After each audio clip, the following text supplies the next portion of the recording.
My client's out in California. She's 82 years old. She's legally blind. She makes breakfast and lunch, has had this restaurant for the last 40 years. She has government employees that eat there. She said they're like her kids because they've eaten there almost every day forever, and she loves them. She had to get registered to keep them. I was at a convention for a week, and this guy called her and told her she needed a GSA or she was going to lose all her government business. They basically had her in tears.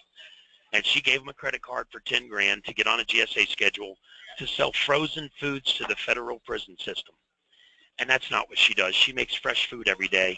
He took advantage of her ignorance. He scared her by telling her she was going to lose her clients.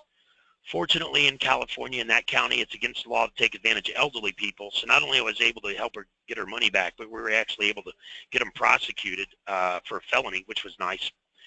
They're out there, and they want your money. Especially GSA. There's thousands of companies that are going to tell you you need a GSA. If you want to know if you need a GSA or not, you go to the Federal Procurement Data System, fpds.gov, just like this, fpds.gov. You type in your industry. Now, I had a guy call me and he said, I was told I need to get on a GSA schedule. They provide swimming lessons, SWIMMING-LESSONS. Hit enter. There's only 12 contracts in the system under swimming lessons. So this isn't 100% accurate, and this system only tracks less than 10% of the spending, so it's not going to tell me across the board 100%. But if GSA doesn't show up in here at all, it's not likely that they need a GSA schedule if GSA doesn't buy swimming lessons. Here's another example, which is mind-boggling.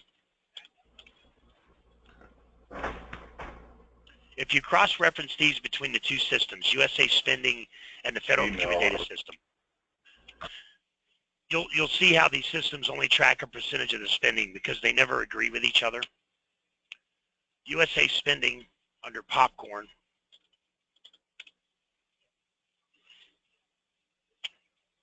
shows 517 contracts, 517 transactions totaling $43 million the government has spent on popcorn. If you look in the Federal Procurement Data System, it shows 238 opportunities, whereas USA Spending showing 517. So it's not agreeing right there. But at least we know, based on that small percentage of spending, in the popcorn arena, GSA has made up 35 of the 238 purchases for popcorn. So GSA does buy popcorn. But at 35%, that's 33 1/3 per 100. So it's about 12, it's about 10%, a little under 10%, a little over 10% of the total spending, right? 5%. I'm doing the math right. Anyway, long story short, you get where I'm coming here. In this arena, if you wanted to increase your business by 10%, getting on a GSA schedule would give you that. But these guys will call you up and tell you you could triple your income. You could make billions of dollars this year on your GSA schedule. And they don't care about whether or not you're going to, they just want your money straight up. So long story short, I'm sorry I'm on this rant because it happens all the time. Don't buy anything from anyone without checking with me first, and you'll never run into that problem. I also have an article on my LinkedIn about how to determine if someone's a scam or a ripoff.